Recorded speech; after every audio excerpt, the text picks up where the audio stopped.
দেখো এখানে কি বলেছে, বলছে একটা dishonest shopkeeper makes a cheating at 10% at a time of buying the goods and 10% cheating of a time of selling the goods find the profit percent। দেখো এইগুলোর ক্ষেত্রে আমি বলেছিলাম একটা জিনিস তোমাকে ধরে নিতে হবে, কি ধরে নিতে হবে, যে 100 গ্রাম প্রোডাক্টের দাম হয়ে যাচ্ছে, 100 গ্রাম প্রোডাক্টের দাম হচ্ছে 100 টাকা।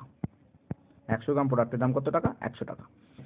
এবার যখন সে কেনার সময়, যখন সে কিনে আনবে মাল, তখন সে 10%-এর কি করেছে, তখন সে 10%-এর কি করেছে, চিটিং করেছে। যখন কিনবে, অর্থাৎ কিভাবে চিটিং করবে, সে 100 টাকা দিয়ে বেশি মাল নিয়ে আসবে, কত, 10% বেশি মাল নিয়ে আসবে, অর্থাৎ সে 100 গ্রামের মাল নেয়নি, সে 110 গ্রামের মাল নিয়েছে চিটিং করে, এবং দিয়েছে তাকে কত টাকা, দিয়েছে তাকে 100 টাকা।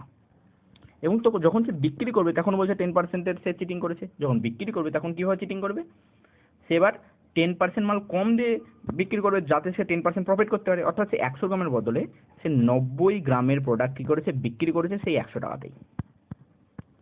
দেখো একটা জিনিস এখানে দেখতে পাচ্ছি যে প্রথমে সে যখন কিনেছিল তখন 110 গ্রাম কিনেছিল এবং বিক্রি করার সময় 90 গ্রাম বিক্রি করছে।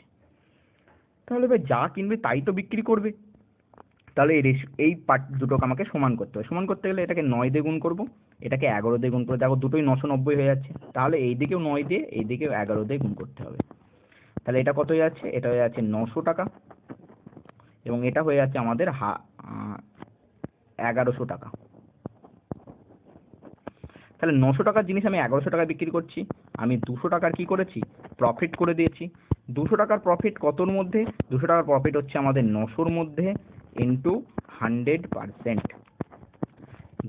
দুটোর সঙ্গে দুটো জিরো কেটে যাবে, না 2/9, 1/9 মানে আমরা জানি 11 পূর্ণ 1-এর 9%, 2/9 মানে আমরা জানবো 22 পূর্ণ 2-এর 9%, 22 পূর্ণ 2-এর 9%।